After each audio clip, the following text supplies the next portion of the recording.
ایوب 22واں باب۔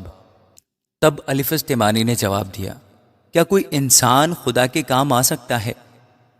یقیناً عقل مند اپنے ہی کام کا ہے۔ کیا تیرے صادق ہونے سے قادر مطلق کو کوئی خوشی ہے، یا اس بات سے کہ تو اپنی راہوں کو کامل کرتا ہے اسے کچھ فائدہ ہے؟ کیا اس لیے کہ تجھے اس کا خوف ہے وہ تجھے جھڑکتا اور تجھے عدالت میں لاتا ہے؟ کیا تیری شرارت بڑی نہیں؟ کیا تیری بدکاریوں کی کوئی حد ہے؟ کیونکہ تو نے اپنے بھائی کی چیزیں بے سبب رہن رکھیں اور ننگوں کا لباس اتار لیا۔ تو نے تھکے ماندوں کو پانی نہ پلایا اور بھوکوں سے روٹی کو روک رکھا۔ لیکن زبردست آدمی زمین کا مالک بنا اور عزت دار آدمی اس میں بسا۔ تو نے بیواؤں کو خالی چلتا کیا اور یتیموں کے بازو توڑے گئے، اس لیے پھندے تیری چاروں طرف ہیں اور ناگہانی خوف تجھے ستاتا ہے، یا ایسی تاریکی کہ تو دیکھ نہیں سکتا اور پانی کی باڑھ تجھے چھپائے لیتی ہے۔ کیا آسمان کی بلندی میں خدا نہیں؟ اور تاروں کی بلندی کو دیکھ، وہ کیسے اونچے ہیں۔ پھر تو کہتا ہے کہ خدا کیا جانتا ہے؟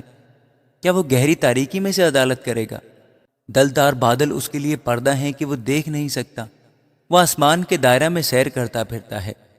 کیا تو اسی پرانی راہ پر چلتا رہے گا جس پر شریر لوگ چلے، جو اپنے وقت سے پہلے اٹھا لیے گئے اور سیلاب ان کی بنیاد کو بہا لے گیا، جو خدا سے کہتے تھے ہمارے پاس سے چلا جا، اور یہ کہ قادر مطلق ہمارے لیے کیا کر سکتا ہے؟ تو بھی اس نے ان کے گھروں کو اچھی اچھی چیزوں سے بھر دیا۔ لیکن شریروں کی مشورت تجھ سے دور ہے۔ صادق یہ دیکھ کر خوش ہوتے ہیں اور بے گناہ ان کی ہنسی اڑاتے ہیں اور کہتے ہیں کہ یقیناً وہ جو ہمارے خلاف اٹھتے تھے کٹ گئے، اور جو ان میں سے باقی رہ گئے تھے ان کو آگ نے بھسم کر دیا۔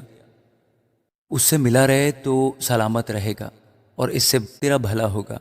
میں تیری منت کرتا ہوں کہ شریعت کو اسی کی زبانی قبول کر اور اس کی باتوں کو اپنے دل میں رکھ لے۔ اگر تو قادر مطلق کی طرف پھرے تو بحال کیا جائے گا، بشرطے کہ تو ناراضگی کو اپنے خیموں سے دور کر دے۔ تو اپنے خزانوں کو مٹی میں اور افیر کے سونے کو ندیوں کے پتھروں میں ڈال دے، تب قادر مطلق تیرا خزانہ اور تیرے لیے بیش قیمت چاندی ہوگا، کیونکہ تب ہی تو قادر مطلق میں مسرور رہے گا اور خدا کی طرف اپنا منہ اٹھائے گا۔ تو اس سے دعا کرے گا اور وہ تیری سنے گا، اور تو اپنی منتیں پوری کرے گا۔ جس بات کو تو کہے گا وہ تیرے لیے ہو جائے گی، اور نور تیری راہوں کو روشن کرے گا۔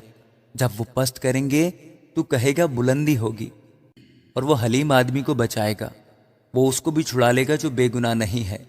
ہاں، وہ تیرے ہاتھوں کی پاکیزگی کے سبب سے چھڑایا جائے گا۔ آمین۔